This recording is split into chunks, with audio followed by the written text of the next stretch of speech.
Now, we're dealing with, of course, very early plasticity in the womb and early childhood, and we've known for a long time that there are critical periods of plasticity. There are many epochs of plasticity in human life, and the earliest ones are when these foundations or platforms for cognition are laid down. So, in some ways, it's not surprising that she had that she was able to function, but she also teaches. So in a way, she'd formed a whole brain in her singular half. Yeah, that's the whole point about the Michelle case, that half a brain doesn't really make for half a mind. What it makes for is some lack of resolution on certain mental functions. So she had difficulty with abstract thought. She was fine in school when you were teaching facts in history or math facts, but when it became more conceptual, it was more challenging for her. And she had some emotional regulation issues, but there were very interesting lessons to be learned from her case, because, the first one is the obvious one, that speech, which in 95% of right-handers is in the left hemisphere, had no left hemisphere to reside in, so it resided in her right hemisphere. And her speech is very good. But what that meant was other cognitive processes that might have been processed in the right were somewhat compromised because speech was used by her very early on. Now, she was also born with some motor difficulties and had trouble moving around. Because you're packing an awful lot of brain into an awfully small amount of real estate, aren't you? Exactly.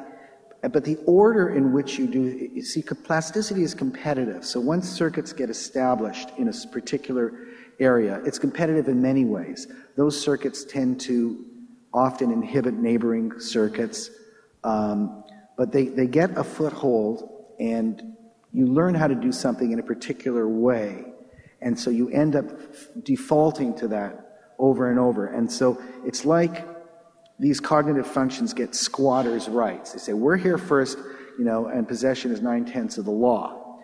And so a lot of the difficulties these kids have is not that their brains couldn't adapt, and not that their brains aren't plastic.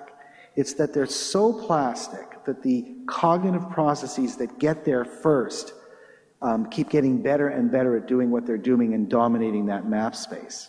Okay? Now, this is what I call the plastic paradox, that plasticity gives rise both to our flexible behaviors and our rigid behaviors.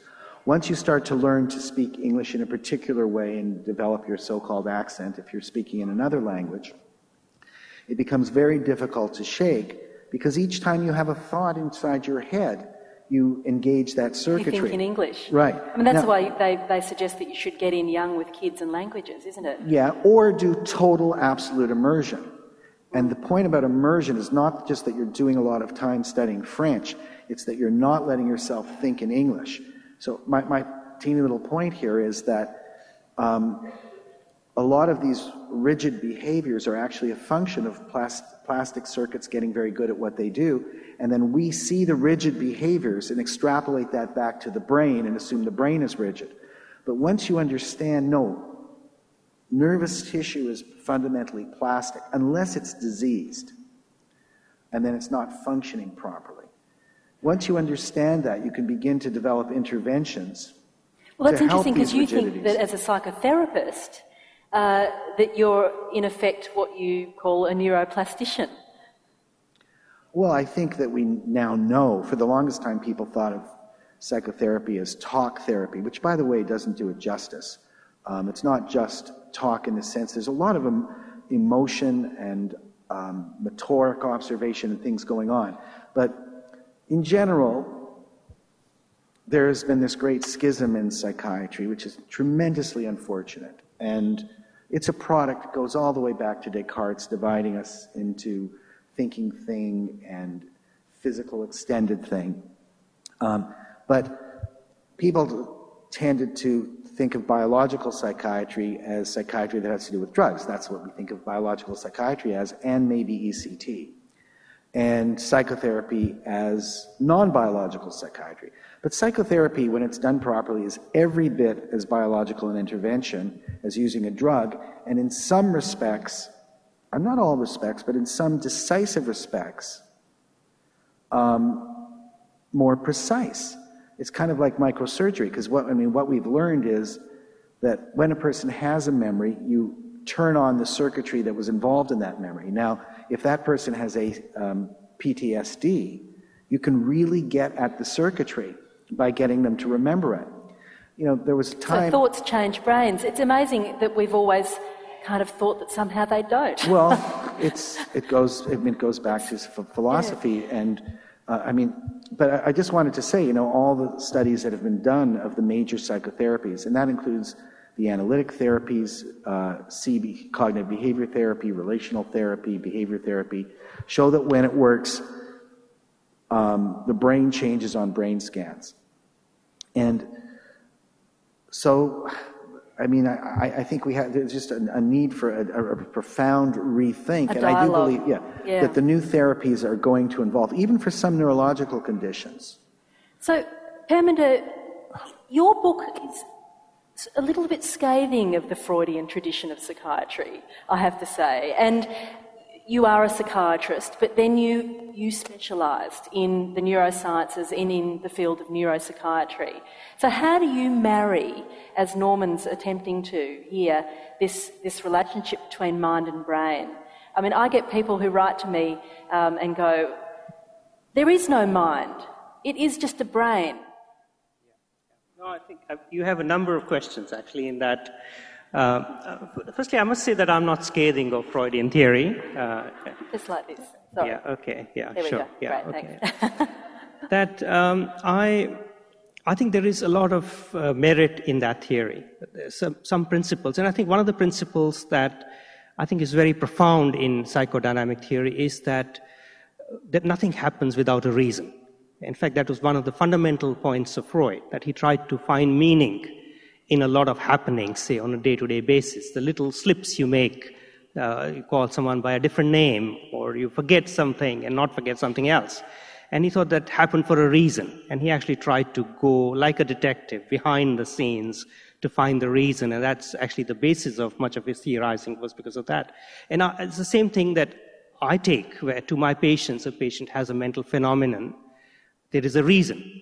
But the reason I look for is in neurobiology, whereas Freud actually started off looking for reason in neurobiology, but I think the understanding of neurobiology was so primitive at that time that he had to fall back upon psychology, really. But what I'm scathing about is the lack of empirical evidence for some of the theories. You can have a structure which is reasonably sound on some principles. But so give us an example.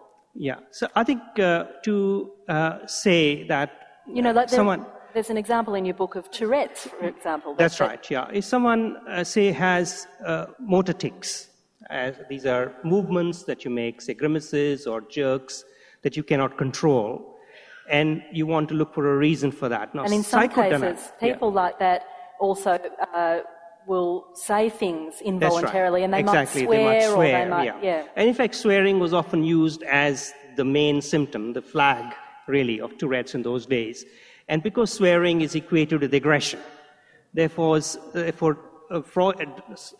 Freudians tried to look for some aggressive impulses in these individuals, which are being expressed. Maybe that aggression was misdirected. They had aggression or some anger or hate towards somebody. It was being misdirected in this manner, really. But what we now find is that there is no evidence for that, really. And what is happening is a certain kind of turbulence in the brains of these individuals because of some genetic abnormality, which is expressing itself in firing of certain circuits in the basal ganglia. These are little clumps of neurons sitting deep in the brain, and they're producing these symptoms which they're not able to control. They're generating movements when they shouldn't be generating movements. And somehow there is a lack or reduced inhibition, so to speak, that the frontal lobe should be able to kick in and stop these movements from happening. But somehow these individuals are not able to kick in those parts of the brain to stop the movements from happening.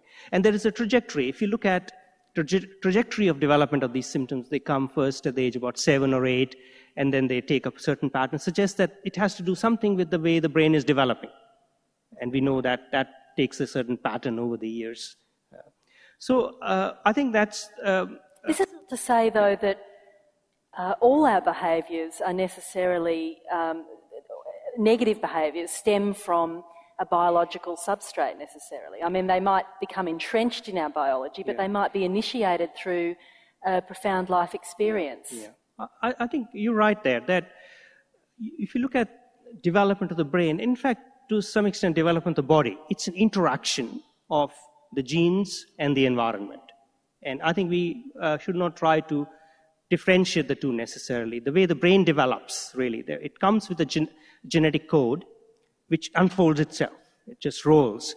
But the input is going to determine which genes are expressed and which genes are not expressed. So what final shape the brain takes is a product of both, really. And that's why the environment is very important. Our exposure, for example, the example of language that we just heard, really, that the first year of life is very important in terms of what sounds you hear.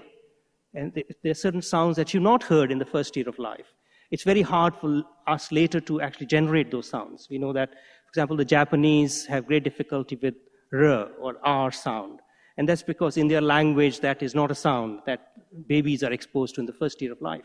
If you take a Japanese baby born at birth, take it to another culture, other sounds, they have no problem with that sound. But if they grow up in their own culture and that exposure, they have difficulty as adults to actually generate those sounds. So the brain is, like the body itself, is a product of the genetic makeup and the environmental influences. And we may not be able to do a lot about the genetics so far. Yet. I mean, that is, yet. And it might change, but we can do a fair bit about the environment, really. And I think that's where plasticity comes in to some extent. Yeah. Just before we come to you for questions, because our hour is rapidly diminishing. Norman, do you want to do a pick up there? Well, I want to...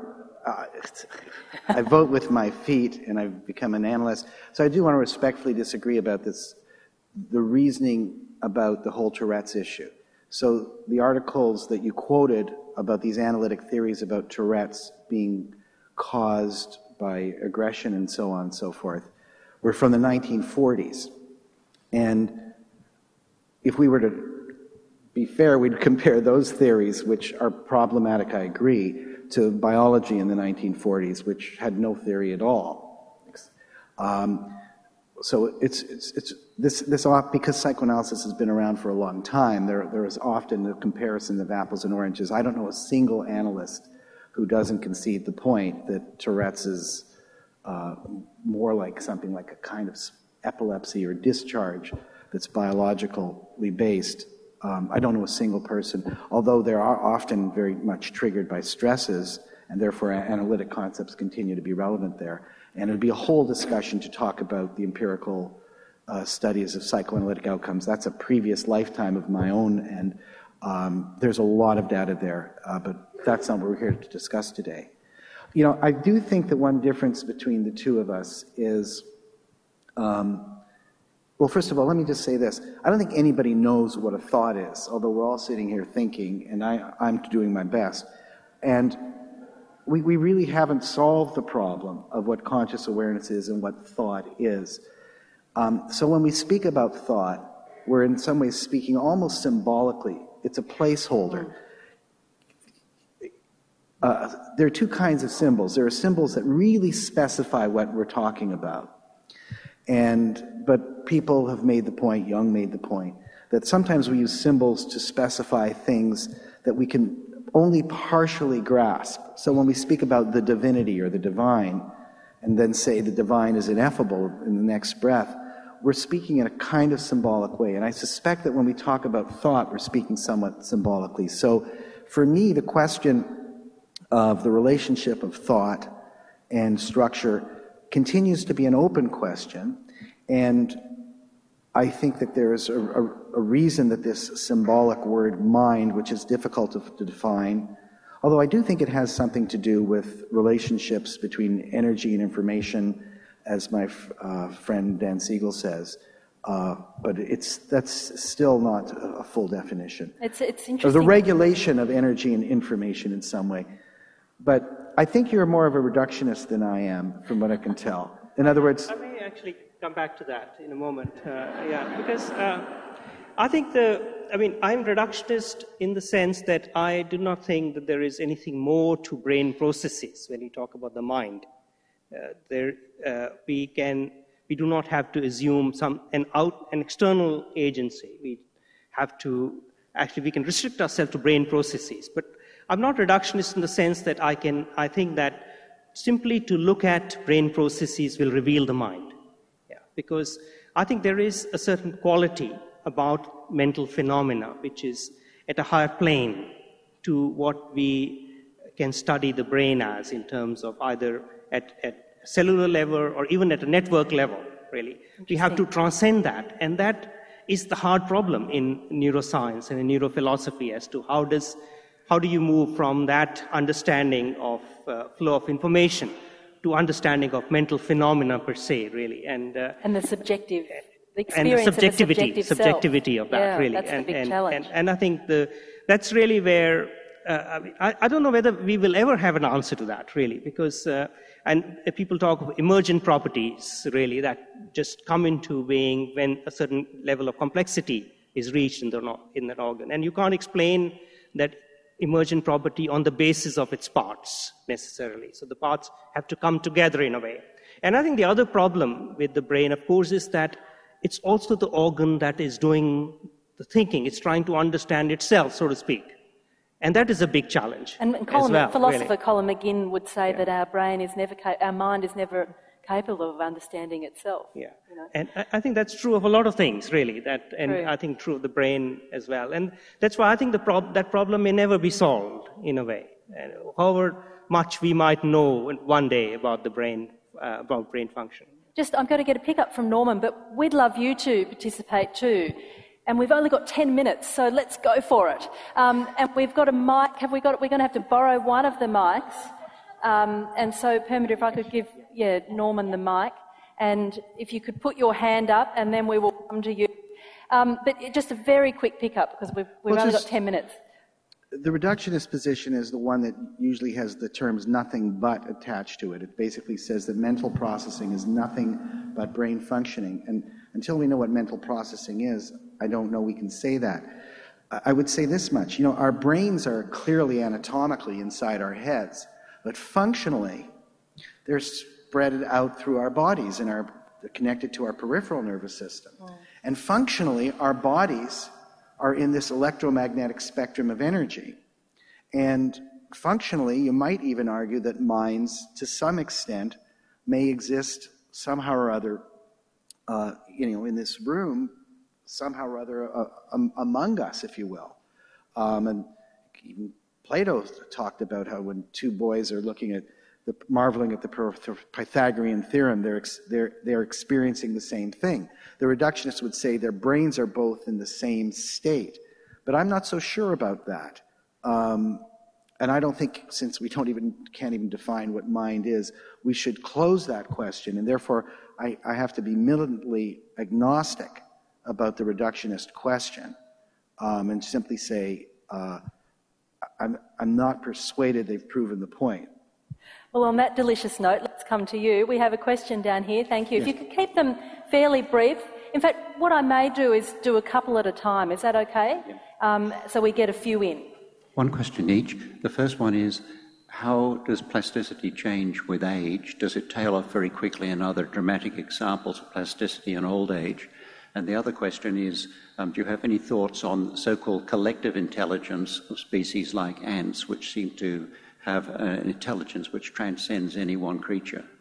Okay, so I'll come to a few questions if that's all right. So that was, how does plasticity change with age? And also, what about this notion of a collective intelligence? Is there such a thing? What do you think?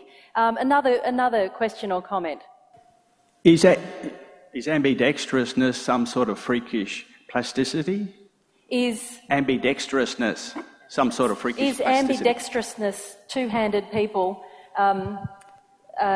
some sort of freak plasticity? Okay, let's get one more if we can.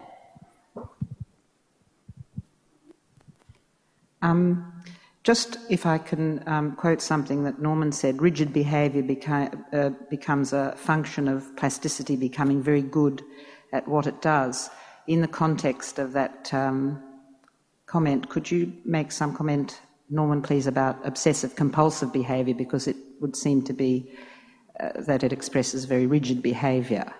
Thank you. Okay, so that was the example of plasticity creating rigidity, in a sense, and OCD. Let's start with the age one first. So that is, how does plasticity change with age? And either of you are able to comment? I mean, my belief is that there are some changes with age, and in fact, the aging brain has some reduction in plasticity for a number of reasons. One is that if you look at neurogenesis, formation of new neurons in the brain, that does go down with age. In fact, it's very hard, and this is one area that we are actually researching. Can you show new cells being formed in an older brain as opposed to a younger brain? And yes, you can, but the number is much reduced. And that may be related to some changes in certain growth factors in the brain, really. On the other hand, we know that plasticity does go into the brain, because when you look at, say, older people who, say, you have three groups of people. There is young people who perform a certain task and do it quite well. You look at one older group of people who can do the task at the same level as younger people. Another group of older people who cannot perform the task at the same level. Now, if you look at the older people who are doing as well as the younger people, often you find that the way they're activating their brains is somewhat different from the younger people.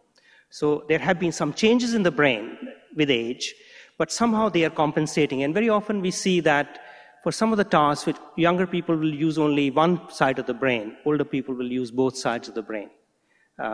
So there is some degree of plasticity that continues until older age. But I think the level of that, both in terms of network level, at the cellular level, there is some reduction in older brains. Norm, the example of OCD is an interesting one in your book, isn't it? The obsessive-compulsive disorder, this idea that people get stuck in repetitive behaviours compulsively, so they might wash their hands endlessly, or... You know, all human beings have something which you might call the worry circuit.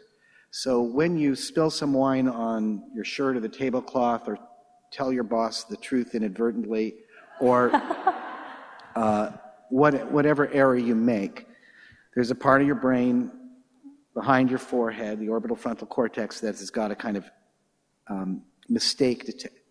error detection mechanism. It lights up. It sends a signal to another part of the brain which makes you anxious, part of the system at the anterior cingulate, so that you'll attend to that mistake.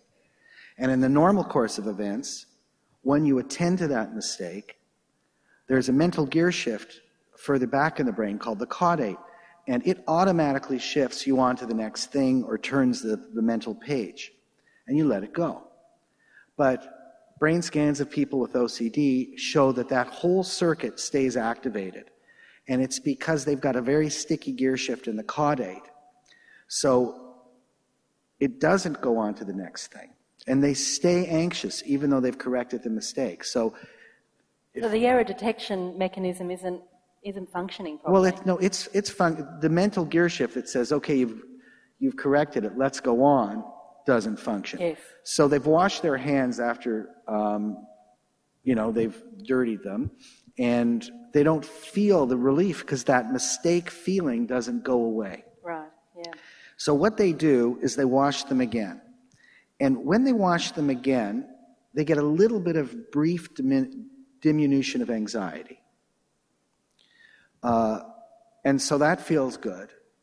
They wait to see if the gear shift will work. It doesn't. So they wash them again because they get that little reward from diminution of anxiety. But that little reward helps them in the nanoseconds that they're washing. But it builds up this circuit which basically says, if you want to lower anxiety, wash your hands. Now that gets plastically reinforced. It develops almost like tracks in the brain, and that leads to the rigidity. And Which sounds like a paradox to me, to be plastically reinforced. So it's rehearsed a lot, but then it becomes cemented. I mean, the metaphor I often use is this. But before I get to the metaphor, look, plasticity is competitive. It just means this, that trained circuits, neurons that are trained to work together, fire faster, stronger, clearer signals. And because they're faster and stronger and clearer, if there are several ways of doing something, the trained circuit is the one that's going to basically be engaged most likely. So it will outcompete the less trained circuits, okay? So in this respect, plasticity is like snow on a hill in winter. If you're going to do something for the first time, like ski down that snow, you can take almost any path you want. You know, there are rocks and trees, but you have many opportunities to do different pathways. And being human, if you had a good run down the first time, you're going to want to go pretty close to that path the second time. And because the snow is plastic and pliable, you'll develop tracks in it, and they can become ruts, and then it's hard to get out of it, okay? So that's what's happening in bad habits, in many of the addictions, although the addictions have their own neurochemistry, and PTSD, and a number of neurotic, conditions and even relationships. So plasticity has a dark side. What about this question of ambidextrous people? Do either of you want to answer that? Or the idea of collective intelligence? That's a big one too. I think the audience should answer the question of collective intelligence. Is there a collective intelligence? When I ask you about Australia's voting public, is there a collective intelligence? Do we have a government yet? Well, I don't think ambidextrousness is likely to be the poster boy concept for plasticity. I think it's a phenomenon. It comes about for a variety of reasons. Sometimes because of damage. Sometimes a person was probably innately predestined to be right-handed, and there's been some kind of brain trauma, and there's a secondary left-handedness that comes about. There are other people who probably were destined in some way to be left-handed. And, we don't really understand this well. It could have an interaction component. I mean, it may well be that depending on, first of all, we don't know the relationship between hand gesture and language, but people have often reflected on it, and I'm exemplifying it at the moment.